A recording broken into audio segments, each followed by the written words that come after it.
औसज बेतै काला, 16 श्रृंगार लसाजे औसज बेतै काला। मैं आरती उतारा मैया हो मोर बहनिंदी महमाई हो, तोर आरती उतारा हो मोर केरा चंडी माई हो, तोर आरती उतारा माँ।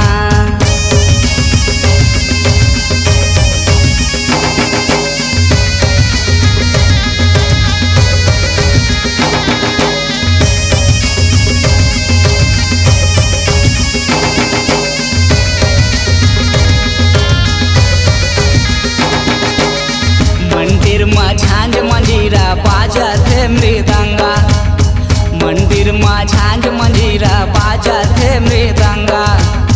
जगमग लागे दाई तोर भुवन जगदम्बा, जगमग लागे दाई तोर भुवन जगदम्बा। संतोष कुर्रे उतारा आरती हो मोर बमनिंदी महमाई हो, तोर आरती उतारे हो मोर केरा चंडी माई हो, तोर आरती उतारे माँ।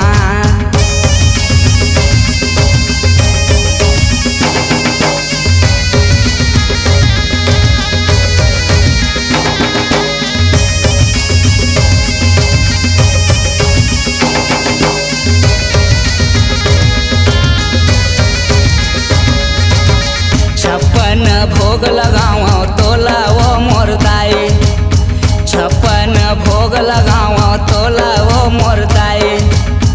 विनती करत हो माता सुन लेना महमाई, विनती करत हो तोला सुन लेना महमाई। मैं आरती उतारा मैया हो मोर बहनिंदी महमाई हो, तोर आरती उतारा हो मोर केरा चंडी माई हो, तोर आरती उतारा हो।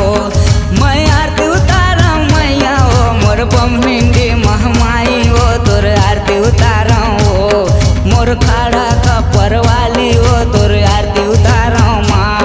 मोर रतनपुर महमाई हो, तोर आरती उतारा माँ। मोर खाड़ा खपर वाली हो, तोर आरती उतारा माँ। मोर रतनपुर महमाई हो, तोर आरती उतारा माँ। मोर रतनपुर महमाई हो, तोर आरती उतारा माँ। मोर रतनपुर महमाई हो, तोर आरती उतारा माँ। मोर रतनपुर महमाई हो, तोर आरती उतारा माँ। मोर रतनपुर महमाई हो, तोर आरती उतारा माँ। आपकी आवाज ही आपकी पहचान है। यदि आप अपनी आवाज को एक नया आयाम देना चाहते हैं तो चले आइए मल्टी ट्रैक डिजिटल रिकॉर्डिंग के लिए AVM audio video studio Khamtarai Raipur. Mobile number 9301523929 और 7869646201। यदि आप नए एवं पुराने गीत सुनना चाहते हैं तो avmgana.com में जाकर गाना फ्री डाउनलोड करें और YouTube चैनल में AVM गाना और KK कैसेट्स को सब्सक्राइब करें।